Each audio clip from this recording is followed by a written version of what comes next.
Hello friends, welcome back to my channel Shivari traders. நான் சௌமியா சிவபிரகாஷ் பேசுகிறேன். இன்றைக்கான மார்க்கெட் பார்த்தீங்க அப்படின்னா, நேற்று நம்ம டிஸ்கஸ் பண்ணியிருந்தோம். ஃபஸ்ட்டு ஒரு செல்லிங் வந்ததுக்கப்புறம் மேலே 3 பிவட்ஸ் மார்க் பண்ணியிருந்தேன். ஒன்று கேப் ஆர்டர், அதுக்கப்புறம் பார்த்தீங்கன்னா closing price, previous day high. So கேப்பை பச்சு அப்படின்னாவே நான் எப்போவுமே சொல்கிறது தான், ஆப்வியஸாக வந்து டேர்ன் பேக் ஆகிடும் opposite side momentum. For example இது வந்து மார்க்கெட் க்ளோஸ் இருந்ததுலேருந்து ஒரு 500 பாயிண்ட்ஸ் மேலே கேப் ஆச்சு. நேற்று மட்டும்தான் அதே டைரெக்ஷனில், அதாவது கேப் டவுன் ஆகி செல்லிங் விகரஸாக ஆச்சு. But most of the time 7 times எப்படி ஆகும்னு சொன்னோன்னா, கேப் அப் ஆச்சுன்னா மேலே பிவர்ட்ஸ் இருந்தது அப்படின்னா ரெசிஸ்டன்ஸ் ஆப்போசிட்டாக வந்துட்டு டேர்ன் ஆகி மார்க்கெட் வந்துட்டு ரிவர்ஸ் ஆக ஆரம்பிச்சிடும்னு சொன்னோம். ஸோ அதே மாதிரி இன்றைக்கி எத்தனை பேர் இந்த இடத்துல ட்ரேட் எடுத்திருந்தீங்கனாலும் உங்களுக்கு பார்த்தீங்கன்னா ப்ராஃபிட் வந்துட்டு கிடச்சிருக்கும். பட் நான் இன்றைக்கி வந்து இந்த ட்ரேட் மிஸ் பண்ணிட்டேன். ஏன்னா கொஞ்சம் லேட்டாக மார்க்கெட்டுக்குள்ளே வந்தனால நான் இந்த ட்ரேட் மிஸ் ஆகிடுச்சு. ஸோ நம்ம நடுவில் போய் ஜம்ப் பண்ணக்கூடாது. ஸோ நான் வெயிட் பண்ணி வேறு ஒரு ட்ரேட் எடுத்தேன்னா அது என்ன ட்ரேடுன்னு சொல்லிட்டு நான் இந்த வீக்கெண்ட் போடுற வீடியோவில் உங்களுக்கு கிளியராக எக்ஸ்பிளைன் பண்ணுறேன். ஸோ எப்போவுமே அந்த வீடியோ பார்த்துக்கப்புறம் உங்களுக்கு புரியும், ட்ரேடிங்கிறது ஒரு mind game, not about emotions அப்படின்னு சொல்லிட்டு. ஓகே ஃப்ரெண்ட்ஸ், இன்றைக்கான மார்க்கெட் பார்த்திங்க அப்படின்னா அதே மாதிரி ஃபாலோ த்ரூ வந்து திரும்ப ஃபுல் பேக் ஒரு செல்லிங் வந்துட்டு ஒரு ஸ்ட்ராங் ரிட்ரேஸ்மெண்ட் மாதிரி போயிருந்தது. பட் சிபிஆர்னால அங்கேருந்து ரெசிஸ்டன்ஸ் ஃபேஸ் பண்ணி கன்சாலிடேஷனுக்கு அப்புறம் லாஸ்ட் ஹவரில் மார்க்கெட் வந்து பிரேக் பண்ணி கொடுத்து க்ளோசிங் வந்து 50,000 பிரேக் பண்ணி வச்சிருச்சு 49,700. பட் லாஸ்ட்டாக இருந்த அந்த ஸ்விங் கிட்ட தான் வந்துட்டு உங்களுக்கு மார்க்கெட் வந்துட்டு க்ளோஸ் வச்சிருக்கு. ஓகேங்களா, இன்னும் ஒரு பிரேக் டவுன் கொடுக்கல. ஓகேங்களா, so simple thing.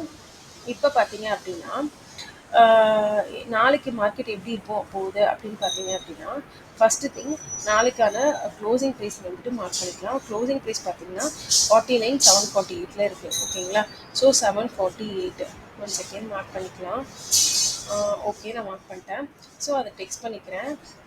PVC is equal to 49,748. ஓகேங்களா, நெக்ஸ்ட்டு ப்ரீவியஸ் டே லோ, இன்னைக்கான லோ 49,672 இருக்குது. அதை வந்து ஆரஞ்ச் லைனில் மார்க் பண்ணிக்கலாம். இன்னைக்கான ஹை அகெயின் வந்துட்டு இங்கே இருக்குது 50,722. ஓகேங்களா, ஸோ இதை மார்க் பண்ணிட்டு நம்ம வந்துட்டு சிபிஆரை வந்து சேஞ்ச் பண்ணுறோம் டுமாரோக்கு. ஸோ டுமாரோ சிபிஆர் நான் சேஞ்ச் பண்ணிவிட்டு டே ஹை அண்ட் லோவை எடுத்துக்கிட்டுருவேன். ஸோ இப்போ இப்படி தான் இருக்குது நாளைக்கு இந்த லாஸ்ட் ஸ்விங் வந்துட்டு நேற்று வந்து ஸ்விங்க்கு ஈக்குவலாக க்ளோஸ் ஆகிருக்கு. அந்த ஸ்விங்கிட்டே கரெக்டாக 2 சப்போர்ட் இருக்குது. 49,672 க்ளோசிங் ப்ரைஸ் லோ ஒன்று, க்ளோசிங் ப்ரைஸ் ஒன்று. அதே மாதிரி நாளைக்கான சிபிஆர் பார்த்தீங்க அப்படின்னா ஒவ்வொரு லைனுக்கும் பார்த்தீங்கன்னா 150 பாயிண்ட்ஸ் வந்துட்டு 140 பாயிண்ட்ஸ் டிஃப்ரென்ஸ் இருக்குது. பார்த்துக்கோங்க, 140 பாயிண்ட்ஸ் டோட்டலாக சிபிஆரோட ஒயிட் வந்து 280 பாயிண்ட்ஸ். ஸோ இது வந்து ஒயிட் சிபிஆர். ஓகேங்களா, அப்போ ஒயிட் சிபிஆர் இருக்கும்போது மார்க்கெட் யூஸ்வலாகவே சைட்வேஸில் தான் இருக்கும் மோஸ்ட் ஆஃப் த டைம்ஸ். உடனே கண்டிப்பாக சைட் நாளைக்கு ட்ரெண்டிங் ஆயிடுச்சுன்னா ஏன் ட்ரெண்டிங் ஆயிடுச்சுன்னு கேட்காதீங்க. நான் சொல்கிறது 7:3 ப்ராபபிலிட்டி இல்லை 6:4 ப்ராபபிலிட்டியில் அதிகமான டைம் சைட்வேஸில் இருக்கும், கம்மியான டைம்ஸ் தான் ட்ரெண்டிங் ஆகும். ஸோ அதுக்கேற்ற மாதிரி நம்ம பிளான் பண்ணும்போது என்னை பொறுத்த வரைக்கும் நாளைக்கு இது க்ளோசிங் ஸ்விங்லேருந்து பையர்ஸ் பை பண்ண ட்ரை பண்ணுறாங்கன்னா 50,000 க்ராஸ் பண்ணி மேலே போயிட்டு ரொம்ப பெரிய மொமெண்டம் போவாங்களான்னு தெரியல, பட் 50,200 வரைக்கும் ட்ரை பண்ண சான்சஸ் இருக்குது. ஃபஸ்ட்டு கிளியராக அந்த மொமெண்ட்டை நோட் பண்ணிக்கோங்க. நான் இது வரைக்கும் சொன்ன எல்லா பாயிண்ட்ஸையும் நோட் பண்ணுங்கள், ஏன் சொல்கிறேன் அப்படின்றதையும். ஸோ இந்த இடத்துல நான் சொன்ன மாதிரி 2 சப்போர்ட் இருக்கும். ஓகேங்களா, ஒன்று க்ளோசிங் ப்ரைஸ், இன்னொன்று பார்த்தீங்கன்னா ப்ரீவியஸ் டே லோ. ஸோ நம்ம 2 சப்போர்ட் இருக்குன்னு சொல்லியாச்சு. ஸ்விங் ஈக்குவலாக தான் இருக்குது, இன்னும் பிரேக் டவுன் ஆகல. பையர்ஸ் வந்து இந்த இடத்த ஹோல்ட் பண்ணுறாங்க, ஃப்ளாட்டாக ஓப்பன் ஆகும் போது அப்படின்னா 2 திங்ஸ் நடக்கலாம், பையிங் ஒன்று, செல்லிங் ஒன்று. பையர்ஸ் ஹோல்ட் பண்ணுறாங்கன்னா 50,000 க்ராஸ் பண்ண ட்ரை பண்ணுவாங்க. ஸோ ஒயிட் சிபிஆருங்காட்டி இந்த சிபிஆரோட டாப் லைன் வரைக்கும் மச்சும் அட்லீஸ்ட் ட்ரை பண்ணுவாங்க. ஸோ 50,000 வரைக்கும் பையிங் ப்ரைஸ் ஆக்ஷன் இருந்தால் பை பண்ணுவாங்க. ஓகேங்களா, சப்போஸ் செல்லர்ஸ் அப்படின்ற இது பையிங் கூட கொஞ்சம் விட்டு விட்டு போகும். எப்படின்னா ஒரு ஸ்ட்ரெச் அப் சைடு, ஒரு ஸ்ட்ரெச் டவுன் சைடுன்னு இப்படி போகிறதுக்கான சான்ஸ் இருக்குது. பட் செல்லர்ஸ்க்கு பார்த்தீங்கன்னா லாஸ்ட்டு ஸ்விங்கை பிரேக் பண்ணிட்டாங்கனாலே அக்ரெசிவாக கீழே செல்லிங் போவாங்க. ஃபஸ்ட் டார்கெட் எஸ்பெண்ட் 49,360, அதுக்கப்புறம் 49,000 ரவுண்ட் லெவலுக்கே போகிறதுக்கான சான்சஸ் நிறையவே இருக்குது. ஓகேங்களா, ஸோ ஃபஸ்ட் பாயிண்ட் இதுதான்.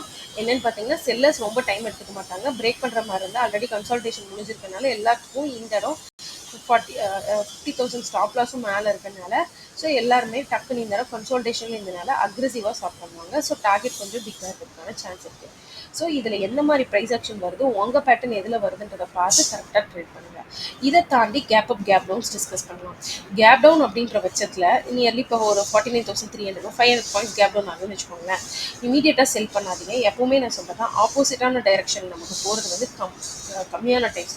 7:3 ப்ராபபிலிட்டி ஞாபகம் வச்சுக்கோங்க. நம்மளோட சேனல் ஃபாலோ பண்ணுற எல்லாருமே இந்த 7:3 ப்ராபபிலிட்டி ஃபாலோ பண்ணிக்கோங்க.